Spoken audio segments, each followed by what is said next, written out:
Hello, everybody. My name is Carter, and today we're going to be talking about the Robert E.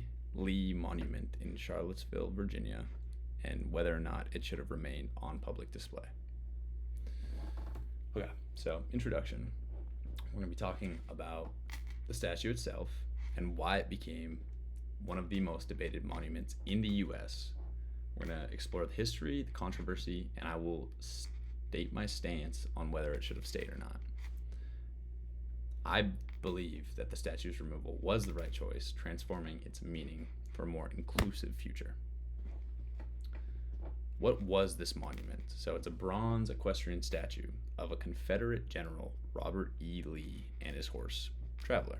It was commissioned by Paul Goodloe McIntyre, sculpted by Henry Schrady, completed by Leo Linatelli in 1924. So at this point in time, it's over 100 years old. It's located in Lee Park, which was later renamed Market Street Park. Okay, and it was added to the National Register of Historic Places in 1997, so much before the controversy came up. Why did it become controversial, you might be asking? Because in 2016 and 2017, activists argued the statue celebrated white supremacy. Robert E. Lee had potentially had several ties to white supremacy activities when he was in the Confederate Army. The February of 2017, City Council voted 3-2 to remove and rename the park. Split decision. It was 3-2. Okay, it wasn't a unanimous decision.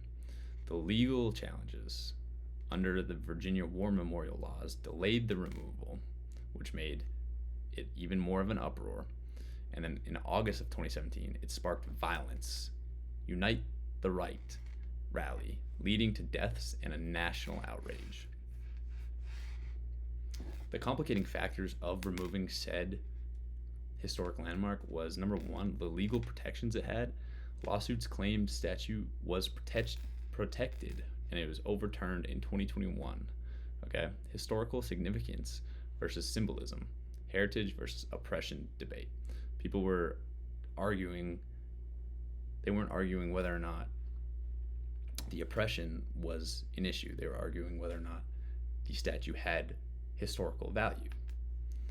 The cost is another limiting factor. The cost to remove it was around $700,000, and it deeply split this community. My analysis and position, it was erected during Jim Crow to reinforce lost cause ideology, keeping it glorified oppression.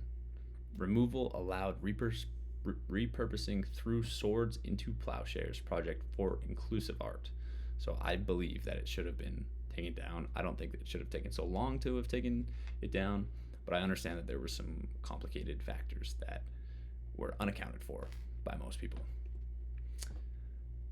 To counter argue my own points, it does remove part of history that was an important chunk of history in Virginia at this location.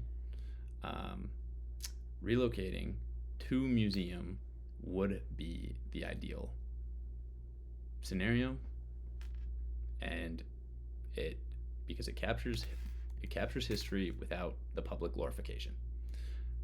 Repurposing that same space offers constructive reflection on whether or not that should have been there in the first place, and opens up new opportunities for others, which they have done now.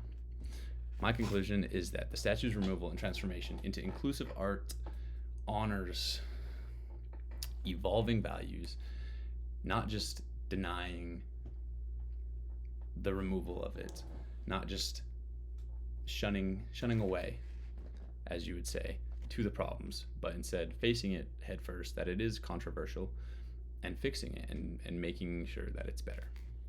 It's not erasing history, but reframing it for a better future without glorifying it. It's my bibliography. Thank you.